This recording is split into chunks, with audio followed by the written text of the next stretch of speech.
Hi friends, பழைய hot box எவ்வளோக்கு எவ்வளோ பழசாக இருந்தாலும் உடஞ்சிருந்தாலும் கவலையே படாதீங்க. அதை எப்படி ரீயூஸ் பண்ணலாம் அப்படின்னு தான் பார்க்க போகிறோம். என்னுடைய ஹாட் பாக்ஸ் பார்த்திங்கன்னா நல்ல கேப் விட்டுடுச்சு, உள்ளாடியும் கேப் விட்டுடுச்சு. அதனால் நம்ம எது வச்சாலும் அதுக்குள்ளாடி எறும்பு போய் உட்காந்துருது.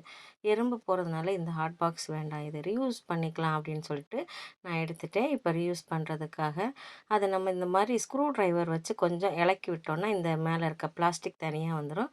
அதுக்கப்புறம் இருக்கிறது தெர்மோகால். இப்போ இதில் இருந்து இந்த உள்ளாடி இருக்கிற சில்வர் பாத்திரத்தை தனியாக பிரித்து எடுத்துடலாம். இந்த தெர்மோகாலை இப்போ பிரித்து எடுத்துடலாம். எனக்கு நிறைய கேப் இருந்தனால உள்ளாடி தண்ணி நிறைய போய் துரு பிடிச்சிருக்கு பாருங்கள், எவ்வளோ துரு பிடிச்சிருக்குன்னு. இதையே நான் இப்போ புதுசாக்க போகிறேன். அதையும் இந்த வீடியோவில் நீங்கள் பாருங்கள். இப்போ இது என்ன பண்ணோன்னா நல்லா நார் போட்டு நல்லா தேய்ச்சி எடுத்துட்டேன். தேய்ச்சி எடுத்ததுக்கப்புறம் பாருங்கள், நல்லா ஆயிடுச்சுல. லைட்டாக கொஞ்சோண்டு இருக்குது. அது அப்புறமா திரும்ப இன்னொரு வாட்டி நல்லா தேய்ச்சோன்னா போயிடும். இதை இப்போ நம்ம பாத்திரமா யூஸ் பண்ணிக்கலாம். இப்போ பார்த்திங்கன்னா இது பிளாஸ்டிக் டப்பா. இதையும் நம்ம எதுக்காவது யூஸ் பண்ணிக்கலாம். இல்லை செடி கூட வளர்க்கலாம். இல்லை ஓட்டை போட்டு நீங்களும் ட்ரை பண்ணி பாருங்கள்.